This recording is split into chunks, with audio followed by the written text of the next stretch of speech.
The Department of Justice and an environmental protection agency are investigating telecom giants Verizon and AT&T for the potential health and environmental risks from a network of toxic lead-sheathed cables running across the U.S.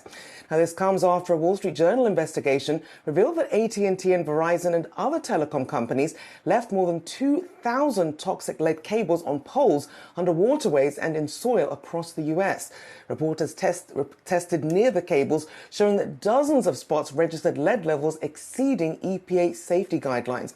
Joining us now is Brett Feldman, Goldman Sachs Telecom Analyst. Good to see you, Brett. So talk about how this is affecting the price targets that you have for the telecom companies that you're following. Yeah, well, thanks for having me on. This was a surprising issue to investors. It's not something that had been talked about by the companies. It's not something we had heard regulators talk about prior to this series by the Wall Street Journal. And candidly, investors really don't know what to do with this information. It's very unclear the extent to which this really is a new risk factor for these companies. But just to put in context how concerned investors are, AT&T and Verizon are trading at some of the lowest valuations we have ever seen. An easy way of looking at that is simply looking at their dividend yields, which are offering you generally over 7.5% right now. The only times we have ever seen valuations that low for these stocks in the last 20 years is during periods of genuine global crisis. So the global financial crisis and the onset of COVID lockdowns. It has affected the way we think about these stocks, not because we specifically know how to factor this into our forecast if we even need to, but it's pretty clear that it's going to take the market a little bit of time to digest this and to think about what this might mean going forward. And for that reason, it's our view that you will probably continue to see these stocks trade at historically or near historically low valuations, at least over the near term. Brett, it's Julie here. What's interesting as well is that the companies themselves, they've talked about this, but they do seem to have downplayed it to some extent, or what little information they've given us has sort of said that their exposure is not huge. Do you think that they have done a good job addressing what was in those Wall Street Journal stories? I think the narrative is still unfolding. Initially, we didn't have a lot of information to work with. This wasn't a category of information that we typically got disclosure on. Over the last 2 weeks, AT&T and Verizon have given us a high-level view to help us just think about the presence of lead-sheathed cables in their network. I think the point they're trying to make is that because those cables are so old, they intrinsically make up a very small portion of their networks. And so we're starting to get a little bit of insight. But you go back to a point I made earlier, which is that the market still doesn't really know what to do with this. Based on what we do know about the size of their traditional landline networks in terms of how many locations are in their regions, based on some of this new disclosure they've given about the length of the cabling, you can see that AT&T probably has more exposure, yet Verizon has lost more market value. That doesn't really make a ton of sense, and I think it just shows we haven't gotten to a point where the investment community really thinks that they have a framework for understanding how to digest all of it. I mean, and they acknowledged, AT&T did as well in these most recent earnings and during the call as well, that the industry began phasing out these replacements or the placement of these lead-clad telecom cables in 1950s, but they continue to be used in the power grid. And so all of that considered, is the unknown from the investor perspective how much it's going to cost them to go out where mandated to go and retrieve these cables, reel them in, whatever that kind of strategy or operation even looks like, or on the other side of that, if they could see severe fines? We have no idea how to figure out whether there could be fines or whether there could be legal action. It's just too early, and we don't have a framework for that. What we do is we look at it as fundamental analysts, and the point that we made is if you look at AT&T, for example, there are about 57 million households that are in their traditional region, but they're only able to offer a fiber-to-the-home internet connection to about 20 million of them today. They have a huge project underway to try to convert more of those homes away from these old telecom cables, some of which might have lead, to really advanced fiber cables.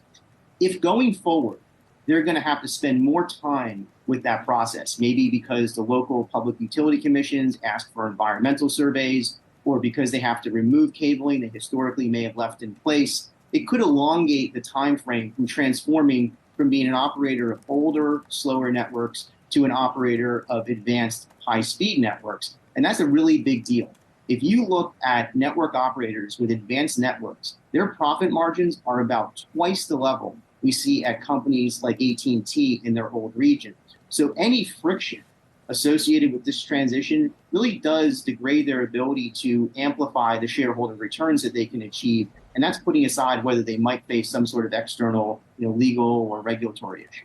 Well, and that's kind of what I wanted to get at as well. I mean, these are businesses that, absent the lead issue, that they're slowing, right? I mean, listen, telecom was never a huge growth business, right? It was more viewed as a way for investors to get dividends, for example.